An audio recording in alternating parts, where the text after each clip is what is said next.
Hello everyone, आप सब कैसे हैं? मैं उम्मीद करता हूं कि बहुत अच्छे होंगे और अपनी पढ़ाई को बहुत अच्छे से कर रहे होंगे। मैं आकाश कुमार बढ़ाना आईसीटी वर्चुअल क्लासरूम में आपका बहुत-बहुत स्वागत करता हूं मेरे प्यारे बच्चों।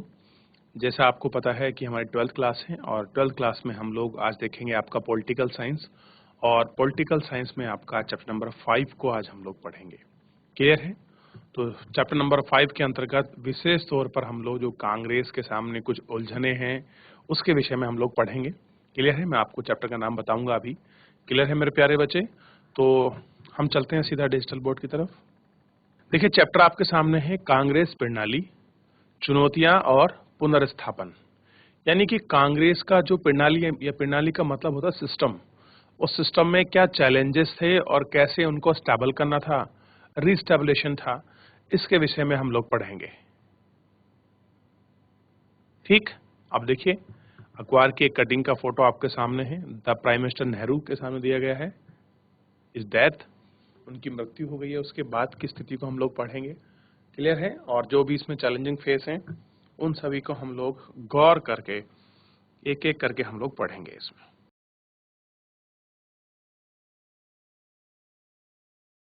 देखिए, अब आपको इसमें सबसे ज्यादा जो इम्पोर्टेंट चीज है वो क्या है रखना है, इस पर हम लोग बात करेंगे।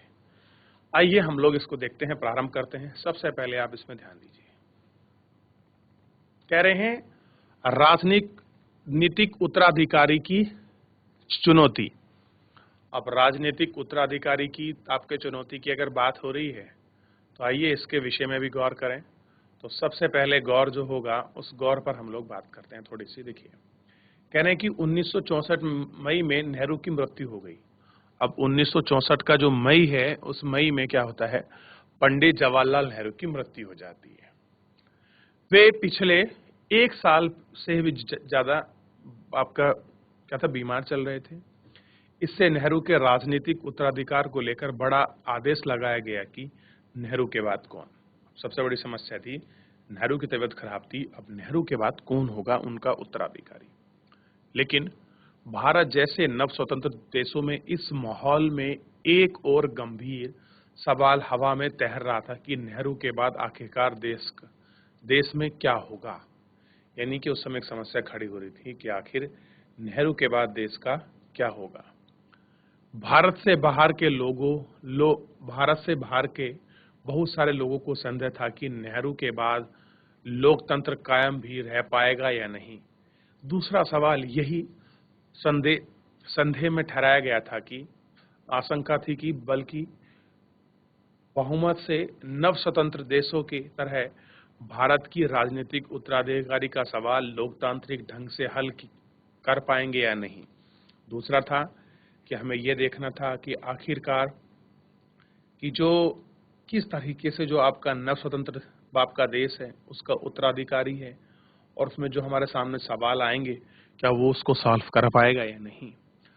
असफल रहने की सूरत में भय था कि यार ये चीजें अगर सफल नहीं हुई तो क्या होगा, उसका डर था। सेना राजनीतिक भूमिका में उतर आई। इसके अतिरिक्त इस बात को लेकर भी संदेह था कि देश के सामने बहुविध कठिनाई आन खड़ी हैं और यह नेतृत्व उनका समाधान खोज पाए या नहीं। अब कह रहे जो नेतृत्व होगा, जो आपका नेता होगा, वो उनका समाधान खोज पाएगा या नहीं।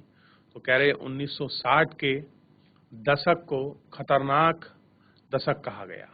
क्या कहा गया? 1960 दशक, जो आपका दशक मतलब 10 साल का था, उसको खतरनाक कहा गया क्योंकि गरीबी, गैर बराबरी, सांप्रदायिकता, क्षेत्रीय विभाजन आदि के सवाल अभी अनउलझे थे। संभावना यह थी कि इन सारी कठिनाइयों के कारण देश में लोकतंत्र की परियोजना असफल हो गई थी अथवा खुद देश बिखर गया था।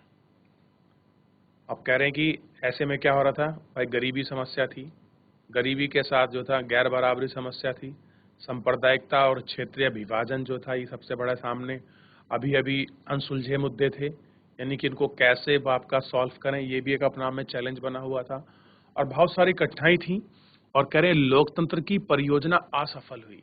यानी कि देश के अंतर्गत जो आपका लोकतंत्र कायम रहना है वो सफल होगा कि नहीं, या खुद देश ही बिखर जाता है, या क्या होगा, देश का कैसे वो आपका बिखर जाएगा। ठीक, ये हमको देखना।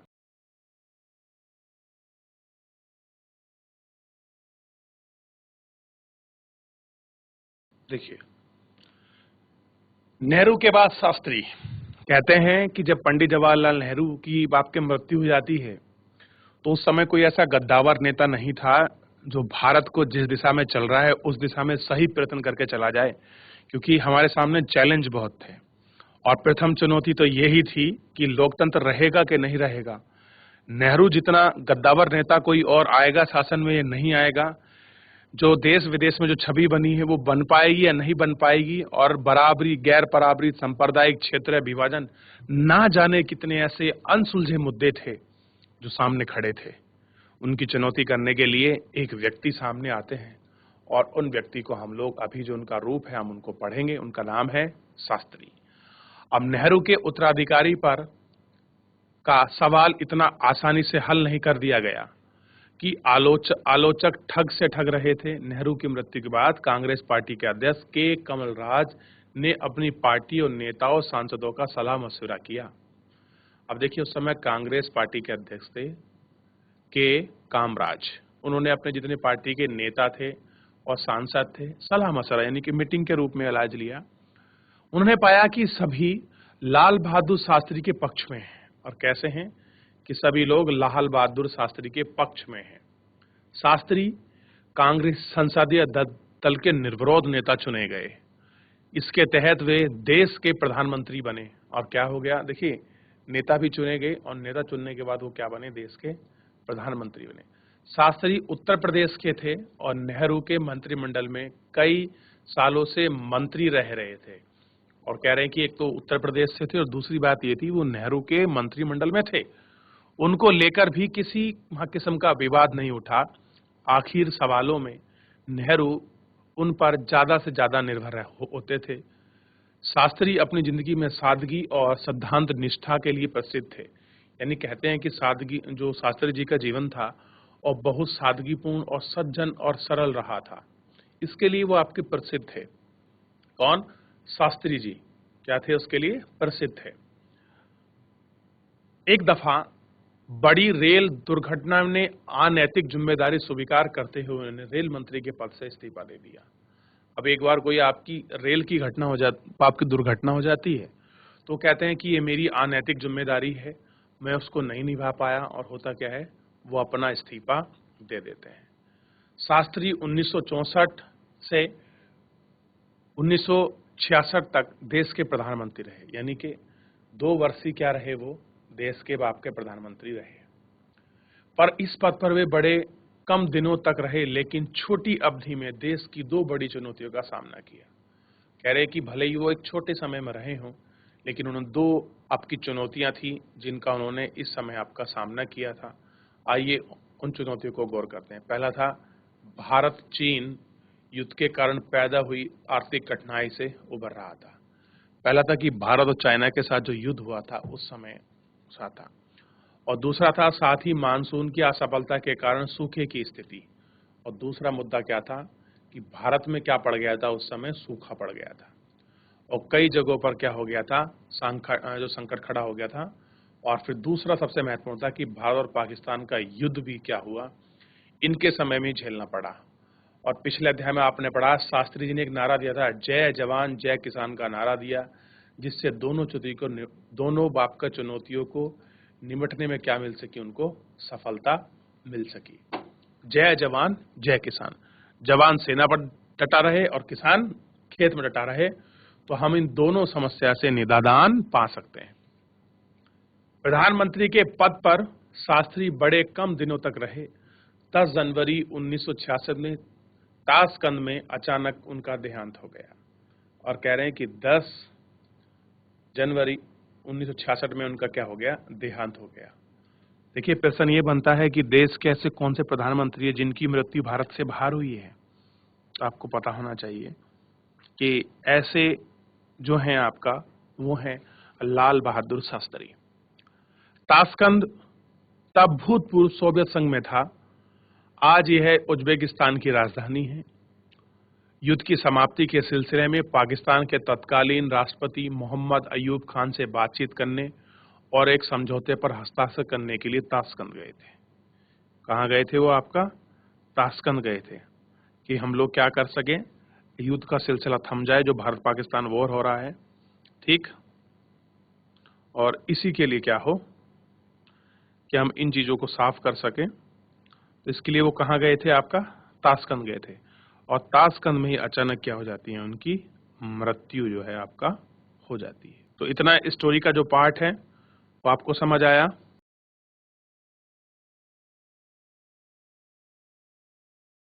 चलिए, तो ध्यान रखना, उस समय पाकिस्तान के राष्ट्रपति कौन थे, जनरल अयूब खान। शास्त्री के बाद इंदिरा गांधी। शास्त्री की मृत्यु से कांग्रेस के सामने दोबारा राजनीतिक उत्तराधिकारी का सवाल खड़ा हुआ। इस बार मोरारजी देसाई और इंदिरा गांधी के बीच कड़ा मुकाबला था, यानी कि मोरारजी देसाई और इंदिरा गांधी दोनों सामने हो गए। मोरारजी देसाई बंबई प्रांत यानी कि मौजूदा महाराष्ट्र और गुजरात के मुख्यमंत्री पद पर रह चुके थे। मोरारजी देसाई को अच्छा खासा एक्सपीरियंस था महाराष्ट्र और आपके गुजरात के मुख्यमंत्री पद का, और केंद्रीय मंत्रिमंडल में वे आपके मंत्री भी रह चुके थे। जवाहरलाल नेहरू की बेटी इंदिरा गांधी गुजरे वक्त में कांग्रेस की अध्यक्ष के पद पर रह चुकी थी। अब कह रहे कि वो कहाँ रही थी, कांग्रेस के अध्यक्ष के पद पर वो आपका रह चुकी थी। कौन, इंदिरा गांधी। और इंदिरा गांधी कौन थी, पंडित जवाहरलाल नेहरू की बेटी थी। शास्त्री के मंत्रिमंडल में उन्होंने सूचना मंत्रालय का प्रभार संभाला था, और इस दफा पार्टी के बड़े नेता ने इंदिरा गांधी का समर्थन देने से मना कर दिया, लेकिन इंदिरा गांधी के नाम पर सर्वसम्मति कायम नहीं हो सकी। ऐसे फैसले करने के लिए कांग्रेस ने संसदों का गुप्त मतदान किया, इंदिरा गांधी मोरारजी देसाई को हरा दिया। और ऐसे में क्या हुआ, जब मतदान हुआ तो गुप्त मतदान में इंदिरा गांधी ने मोरारजी देसाई को हरा दिया।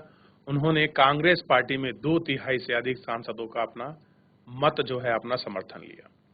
नेतृत्व के लिए गहन प्रतिस्पर्धा के बावजूद पार्टी में सत्ता हस्तांतरण में बड़े शांतिपूर्ण ढंग से संपन्न हो गया। इससे भारतीय लोकतंत्र की परिपक्वता का रूप देखा।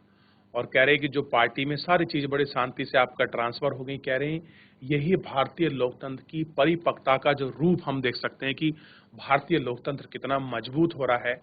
हम इस परिपक्वता को देख सकते हैं कि दिखा रहे हैं कि कैसे मोरारजी आपका पीएम बनी है कौन, इंदिरा गांधी, इस कार्टून के माध्यम से दिखा रहे हैं। और ये रहा भारतीय संसद, ठीक। तो आप देख रहे हैं, यानी बेसिकली हम कांग्रेस के अंदर जो समस्या थी तो उन्हीं को समझाने का जो है, उनको पुनर्स्थापित करने के विषय में हम लोग काम कर रहे थे। तो देखिए, एक फोटो हमको दी गई है, थोड़ा गौर करके आप लोग इसको देख लीजिए। लाल बहादुर शास्त्री, देखिए ध्यान दीजिए आप लोग, क्या है, लाल बहादुर शास्त्री जी की फोटो हमारे सामने है।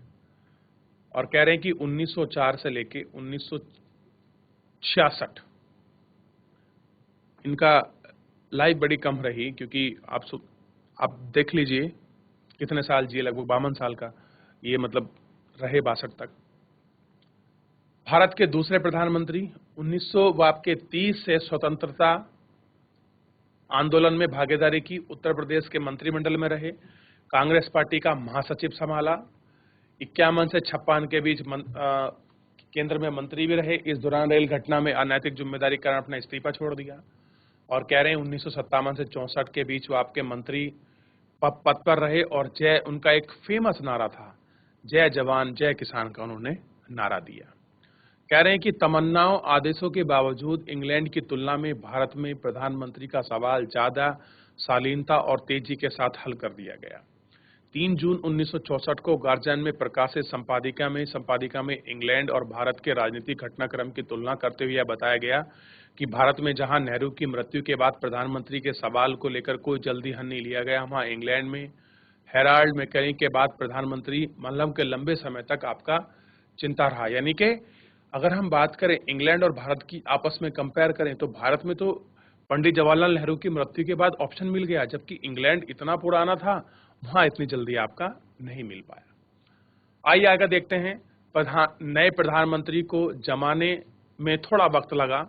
इंदिरा गांधी ये तो बहुत लंबे समय से राजनीति में सक्रिय थी, लेकिन लाल बहादुर शास्त्री के मंत्रिमंडल में बड़े कम दिनों में मंत्री पद पर थीं।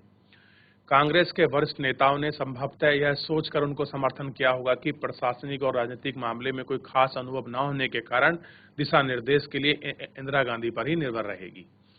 अब उन्होंने इसलिए कहा कि उनको शासन और राजनीति की जानकारी है नहीं, तो अब इन्हें इन सब चीज का आपका समर्थन चाहिए और जितने भी दिशा निर्देश होंगे वो सब हम पर क्या रहेगी, आपका डिपेंडेबल रहेगी। प्रधानमंत्री बनने के एक सवाल के अंदर इंदिरा गांधी को लोकसभा के चुनाव में पार्टी की अगुवाई करनी पड़ी। इस वक्त तक देश की आर्थिक स्थिति और खराब हो गई थी। इससे इंदिरा गांधी की कठिनाई ज्यादा बढ़ गई और इन कठिनाई के मेजनदार पार्टी का अपना नियंत्रण बढ़ाने और अपने नेतृत्व कौशल को दिखाने की कोशिश की। अब क्या होती है कि जैसे कठिनाई बढ़ रही है, देश के अंदर आर्थिक स्थिति बढ़ रही है, तो समस्या क्या हो रही है, उनके सामने बढ़ती जा रही है। अब वो चाहती थी कि मैं लोगों को क्या दिखाऊं, अपना एक नेतृत्व दिखाऊं। अब देखिए, इंदिरा गांधी का जो टाइम पीरियड है 1917 से एक्टिव हुई हैं और 1984 तक ये रही। कह रहे हैं कि 66 से 67 तक फिर इस तक भारत की सत्ता में आपके प्रधानमंत्री रही। युवा कांग्रेस कार्यकर्ता के रूप में स्वतंत्रता आंदोलन में भागीदारी दी और कह रहे हैं 1958 में कांग्रेस पार्टी के अध्यक्ष पर रही और 1964-66 में मंत्रिमंडल के पद पर भी रही। 66 और 71 और 80 के आम चुनाव में कांग्रेस पार्टी की विजय का नेतृत्व बना और कह रहे हैं कि इन्होंने एक आपका नारा दिया था, गरीबी हटाओ। क्या दिया? गरीबी हटाओ।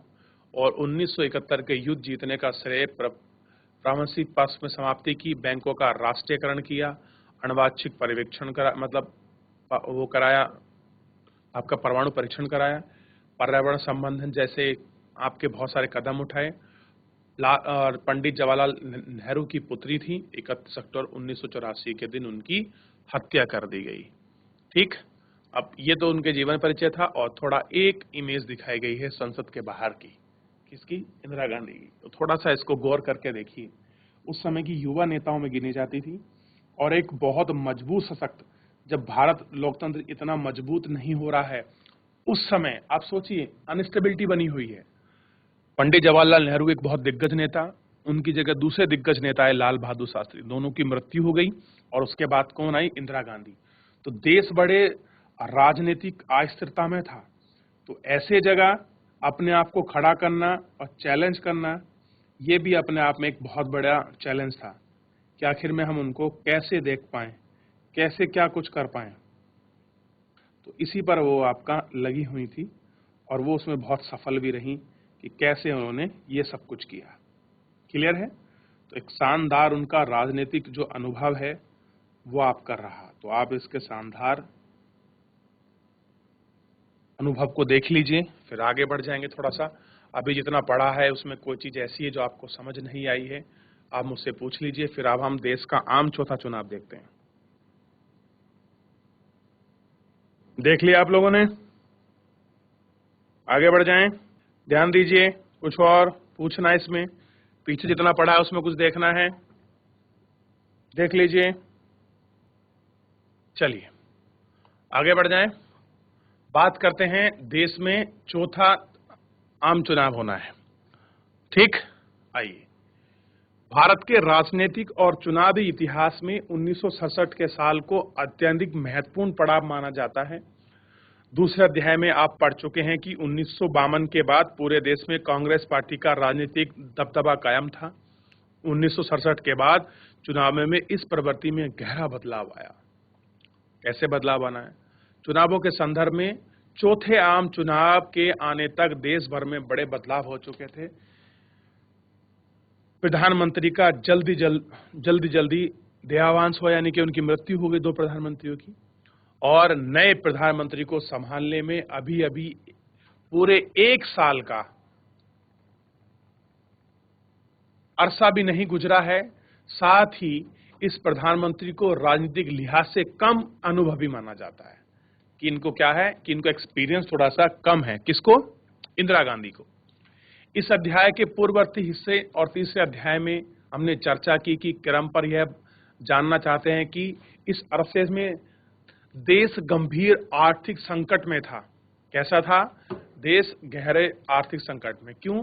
मानसून असफल हो गया था, व्यापक सूखा था, खेती की पैदावार में गिरावट आ गई थी, भयंकर आपके संकट था, विदेशी मुद्रा भंडार में कमी हुई, औद्योगिक उत्पादन और निर्यात में क्या हुई? आपकी गिरावट के साथ साथ सैन्य खर्चे बढ़ोतरी होगी, और आप कह रहे हैं कि नियोजित और आर्थिक विकास के संसाधनों पर सैन्य मदद लेनी पड़ी।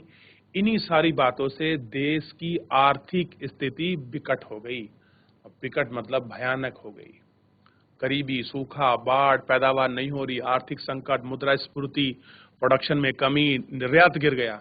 अब निर्यात गिर गया तो इनका सबका संबंध किससे है? सीधा सीधा पैसे से, और पैसे से है तो दिक्कत किसको है? जनता को है, और दिक्कत जनता को होगी तो क्या होगा? समस्या तो होनी ही लाजमी है। अब ऐसे में समस्या हो रही है। आइए, ठीक, इंदिरा गांधी की सरकार के शुरुआती फैसलों में एक था कि रुपए का अवमूल्यन करना। अब सबसे पहला फैसला क्या लिया इंदिरा गांधी ने? रुपए की वैल्यू गिरा दी। और आप 12th में पढ़ोगे कि अगर हम किसी करेंसी का मूल्य गिरा देते हैं तो इसका मतलब ये होता है कि हम अपने पैसे का मूल्य गिरा रहे हैं ताकि क्या हो सके? विदेशी निवेश भारत आ सके। और पहला सरकार ने क्या काम किया? मूल्य का अवमूल्यन कर दिया, मतलब रुपए का जो वैल्यू थी वो गिरा दी। माना गया कि रुपए का अवमूल्यन तरीका अमेरिका के दबाव में किया गया, और कहते हैं कि जो हमने पैसे का जो वैल्यू गिराई थी अमेरिका के प्रेशर में गिराई थी। उस वक्त एक अमेरिकी डॉलर कीमत 5 रुपए थी, यानी कि अमेरिका का $1 भारत के 5 रुपए था, और अब ये बढ़कर कितना हो गया? 7 रुपए। यानी कि जहां $1 $5 इक्वल टू $1, यानी कि 5 रुपए भारत के, $1 अमेरिका का। अब मूल्य का, अब जो हमने रुपए की आपकी वैल्यू गिरा दी, अब कितना हो गया? यानी कि $1 इक्वल टू 7 रुपए। आर्थिक स्थिति का विकटता के कारण कीमतें तेजी से इजाफा हुआ, यानी कि चीजें बहुत बढ़ी, क्योंकि जब पैसे की वैल्यू घटेगी तो गिरेगी तो वस्तु का मूल्य बढ़ेगा। इसको बोलते हैं मुद्रास्फीति। ठीक, तो लोग आवश्यक वस्तु की कीमतों में वृद्धि, खाद्यान्न में कमी, बढ़ती बेरोजगारी, देश की दयनीय आर्थिक स्थिति को लेकर विरोध पर उतर आए। देश में अक्सर बंद और हड़ताल की स्थिति होने लगी, यानी कि देश बंद करने लगे लोग, क्योंकि महंगाई बहुत हो गई थी, हड़ताल की स्थिति में गुजरने लगे। सरकार ने इसे कानून और व्यवस्था की समस्या माना कि जनता की बदहाली को अभिव्यक्ति है। इससे लोगों की नाराजगी बढ़ गई और जन विरोध ने ज्यादा उग्र रूप धारण कर लिया। साम्यवाद और समाजवादी पार्टी ने व्यापक समानता के लिए संघर्ष छेड़ दिया। आप अगले अध्याय में पढ़ेंगे कि मार्क्सवादी पार्टी कम्युनिस्ट से अलग हुए साम्यवादियों ने एक समूह मार्क्सिस्ट लेनिनवाद भारतीय कम्युनिस्ट पार्टी बनाई और सशस्त्र कृषक विद्रोह का नेतृत्व किया। साथ ही इस पार्टी के किसानों के बीच विद्रोह को संगठित किया। इस अवधि में गंभीर किस्म के हिंदू मुस्लिम दंगे भी हुए। आजादी के बाद से अब इतने सांप्रदायिक दंगे नहीं हुए थे, और कह रहे हैं कि कोई ऐसा वहां इतना बड़े आपके दंगे आजादी के बाद जो थे उस समय के बाद आपके कोई नहीं हुए थे। जो क्या हो रहे थे उस समय आपके हो रहे थे। क्यों हो रहे थे? क्योंकि महंगाई और गरीबी को लेकर जो आपके कम्युनिस्ट पार्टी जो थी वो विरोध करा रही थी। ठीक, तो इसमें देखा। अब इसके आगे हम पढ़ेंगे गैर कांग्रेसवाद, लेकिन गैर कांग्रेसवाद से बढ़ने से पहले एक बार थोड़ा सा हम चुनाव कथा राजस्थान के एक गांव की, यानी कि एक गांव की कहानी पढ़ेंगे चुनाव की स्थिति की। कह रहे हैं यह प्रसंग का मतलब होता है कहानी, स्टोरी, समय, तथ्य, थ्योरी। 1967 के विधानसभा चुनाव का है। चेमू नामक निर्वाचन क्षेत्र में कांग्रेस और स्वतंत्र पार्टी आमने सामने थे, लेकिन उस निर्वाचन क्षेत्र में एक गांव देवीसर में यह हुआ कि स्थानीय राजनीति का समीकरण कांग्रेस और स्वतंत्र पार्टी के चुनावी गठबंधन में आपका उलझ गया। देवीसर में शेर सिंह नामक एक व्यक्ति का दबदबा था, परंतु धीरे धीरे उसका भतीजा भीमा सिंह से ज्यादा लोकप्रिय हो गया था। लेकिन दोनों ही राजपूत थे, किंतु भीमा ने पंचायत का प्रधान बनने के बाद अन्य समुदायों के बीच में भी जगह बना ली। दरअसल उसने राजपूतों के अलावा गैर राजपूत समुदाय को छोड़कर एक नया राजनीतिक समीकरण आपका तैयार कर डाला। भीमा ने अपने आसपास के गांव में ग्राम प्रधान के पद के लिए कई उम्मीदवारों के समर्थन की घोषणा कर दी। कैसी कर दी कि अब गांव के लोग भी आपका चुनाव करेंगे। एक संगठन तैयार कर लिया। भीमा इतने भर में संतुष्ट नहीं था। वह कांग्रेस के नेता और राज्य के मुख्यमंत्री मनमोहन लाल सुखड़िया के पास एक प्रतिनिधिमंडल लेकर पहुंचा। उसने मुख्यमंत्री से बात के लिए दबाव बनाने की कोशिश की। आगामी विधानसभा चुनाव में उसके एक राजनीतिक सहयोगी को कांग्रेस की तरफ से उम्मीदवार बनाया जाए। क्या करा जाए? कांग्रेस की तरफ से उसको उम्मीदवार बना जाए। मुख्यमंत्री सुखिया ने भीमा को समझाया कि ऐसा कर पाना मुश्किल होगा। उल्टे उन्हें भीमा को अपनी नापसंद उम्मीदवार को समर्थन देने के लिए राजी कर लिया। अब भीमा ने अपने समर्थकों से मुख्यमंत्री द्वारा सुलझाए गए उम्मीदवार के लिए काम करने को कहा। दरअसल भीमा यह भी भली भांति जानता था कि अगर कांग्रेसी उम्मीदवार जीतता है तो उसका मंत्री बनना तय है, और उसके मंत्री बनने का अर्थ है कि भीमा मंत्री से सीधा संपर्क स्थापित कर सकता है। शेर सिंह के पास स्वतंत्र पार्टी के सदस्य के साथ देने के अलावा कोई चारा नहीं था। शेर सिंह पार्टी का उम्मीदवार जागीरदार था। गांव में चुनाव प्रचार के दौरान शेर सिंह लोगों को यही कहता था कि जागीरदार गांव में स्कूल बनवाने का निर्माण करवाएगा और गांव के विकास के लिए अपनी जेब से पैसा लगाएगा। खैर, संक्षेप में देवीसर गांव में विधानसभा चुनाव चाचा भतीजे की खेमे में घर के दो चुनाव लड़ने लग गए। इस पूरी स्टोरी में हमको ये समझाया गया। देखिए इसको एक बार। अब देखिए, आगे बढ़ते हैं थोड़ा सा। देखिए, गैर कांग्रेसवाद, यह सारी स्थिति देश की दलगत राजनीति से अलग थलग नहीं थी। विपक्षी दल जन विरोधी की अगुवाई कर रहे थे और सरकार पर दबाव डाल रहे थे कि कांग्रेस की विरोधी पार्टी ने यह महसूस किया है कि वोट बांट जाने के कारण कांग्रेस सत्तासीन है। जो दल अपने कार्यक्रम अथवा विचारधाराओं को दल से एक दूसरे से एकदम अलग थे, वे सभी दल एकजुट हो गए हैं और उन्हें कुछ राज्यों में एक कांग्रेसी विरोधी मोर्चा बनाया तथा अन्य राज्यों की पार्टियों के मामले में चुनावी तालमेल किया। इन दलों को लगता है कि इंदिरा गांधी अनुभवीहीनता है और कांग्रेस की अंदरूनी उठक पटक ने उन्हें कांग्रेस की सत्ता से हटाने का एक अवसर हाथ लग गया है। समाजवादी नेता राम मनोहर लोहिया ने इस रणनीति को गैर कांग्रेसवाद का नाम दिया। कैसे दिया? गैर कांग्रेसवाद का नाम दिया। उन्हें गैर कांग्रेसवाद के पक्ष में सैद्धांतिक तर्क देते हुए कहा कि कांग्रेस का शासन लोकतांत्रिक और गरीबों के हित के खिलाफ है। इसलिए गैर कांग्रेसी दलों का एक साथ आना जरूरी है ताकि गरीब लोगों के हक में लोकतंत्र को क्या किया जा सके, वापस कर सके। तो ये हैं आपके राम मनोहर लोहिया। एक बार इनको देख लीजिए। ये इनकी एक इमेज है, हमारे सामने दी गई है। यही हैं भारत में साम्यवादी समाजवादी पार्टी के संस्थापक के रूप में जो उभरेंगे। देख लिया? चलिए, इतने को अच्छे से देख लिया आप लोगों ने। अब देखिए, चुनाव का आपका जनादेश, व्यापक जन असंतोष और राजनीतिक दलों के ध्रुवीकरण से इस माहौल में लोकसभा और राज्य विधानसभाओं के 1967 के फरवरी माह चौथे आम चुनाव में कांग्रेस ने पहली बार नेहरू के बिना मतदान का सामना कर रही थी। चुनाव के परिणामों से कांग्रेस और प्रांतीय स्तर पर गहरा धक्का लगा। तत्कालीन अनेक राजनीतिक पर्यवेक्षकों ने चुनाव परिणामों पर राजनीतिक भूकंप की संज्ञा दी। कांग्रेस को जैसे तैसे लोकसभा में बहुमत तो मिल गया, लेकिन उसको बहुमत की प्रतिशत और सीटों की संख्या में गिरावट नजर आई। अब पहले कांग्रेस को कभी ना तो इतने कम वोट मिले थे और ना ही इतनी कम सीटें मिली थी। इंदिरा गांधी के मंत्रिमंडल में आधे मंत्री चुनाव हारे थे।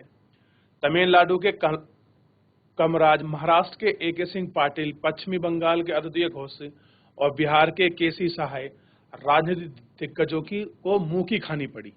मतलब ये ऐसे बड़े बड़े दिग्गज थे जो क्या हो गए थे, उस समय आपका चुनाव हार गए थे। क्लियर हो गया? अब क्या हो गई है, उस समय आपका चुनाव हार गए। कब? 1967 का चुनाव ये हार जाते हैं। ठीक है?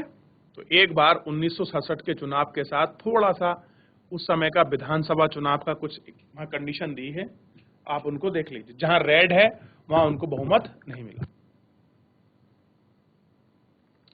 तो मेरे प्यारे बच्चों, आज हमने भारतीय इतिहास का एक बहुत बड़ा पहलू हम लोग देख रहे हैं, जब कांग्रेस की पार्टी के अंतर्गत कैसे उलझन हो रही है और कि कैसे पंडित जवाहरलाल नेहरू के बाद लाल बहादुर शास्त्री, उनकी मृत्यु के बाद बाप के इंदिरा गांधी, उसके बाद चौथे चुनाव में कैसे बहुमत मिल रहा है और कैसे राजनीतिक अस्थिरता बढ़ रही है, कैसे साम्यवादी पार्टी सामने आएंगी, इनके विषय में और आपके चुनावी दंगल को हम लोग आगे पढ़ेंगे। और ये वो दौर है जब देश आजादी से निकलकर राजनीतिक स्थिरता की ओर बढ़ रहा है। तो ऐसा हमको पढ़ना और वर्तमान परिप्रेक्ष्य से जोड़ना बहुत जरूरी है। तो आप लोग सब गौर करके इसको जरूर पढ़िए। फिलहाल आज के लिए इतना ही, मिलते हैं नेक्स्ट लेक्चर में। धन्यवाद।